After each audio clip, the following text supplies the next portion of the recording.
During their 2-week visit, the scholars from the University of Michigan School of Public Health visited hospitals, clinics, and labs to witness firsthand the rapidly expanding public health system in China.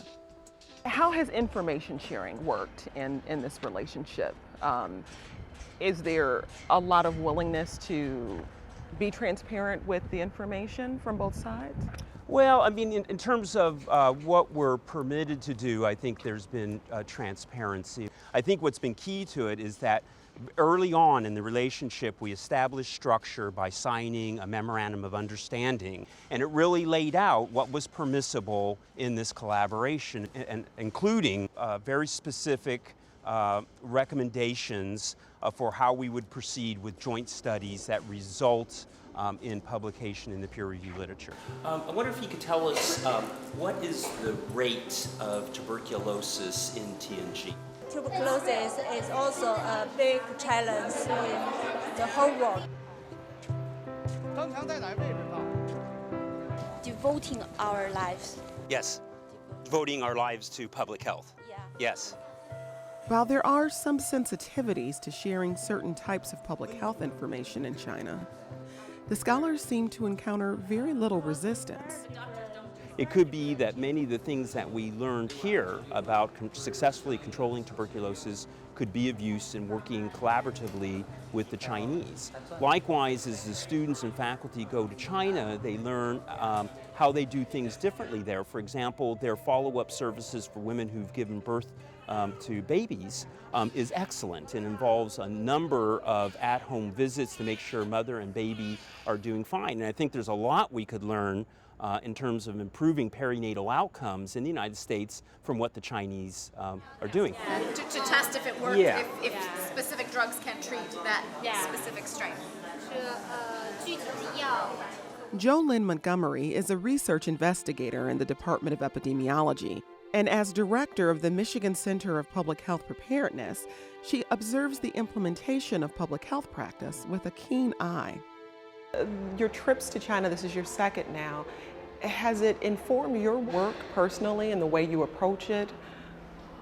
Yes, it has. I've been interested for a long time in how to control infectious diseases. So I've had opportunities to work with the Tianjin CDC on how to control measles, which is a big problem here. China has a lot of people, so you have a lot more disease here. They have diseases that we don't have anymore, diseases that have not been controlled in this country yet. And I'm looking at lots of opportunities in the future with working with them on that, perhaps tuberculosis, pertussis, some enteric diseases. There are lots of opportunities and lots of needs here, so it's pretty exciting. In Tianjin, we left 4 students who will be there for the entire summers for 3 to 4 months, involved in programmatic and research collaborations.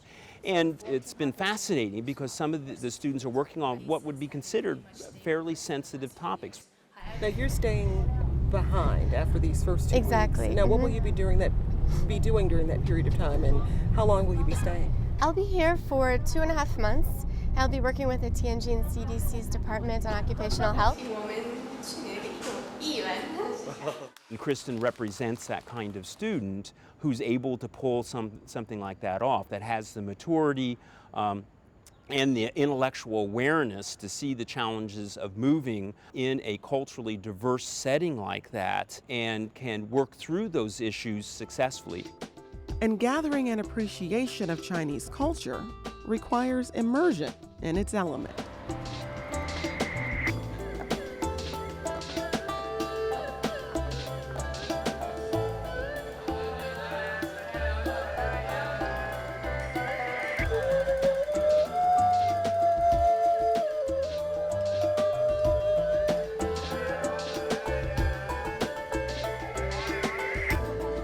While the experience of intensive study of China's public health system has been of great value to the American scholars, the reverse has proven to be equally valuable.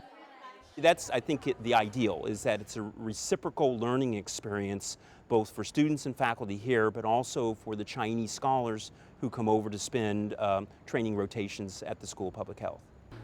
Yeah, that's a great experience in my life, I think. And I think I have had a big harvest during that period. Not only in English itself, but also in public health. For instance, epidemiology management for the quick response, responding for some public health issues, event, and also how to organize a team, public health team, also how to consult with the government officials to make them understand the public health issue. Because in year 2008, I had 3 months in Michigan of university.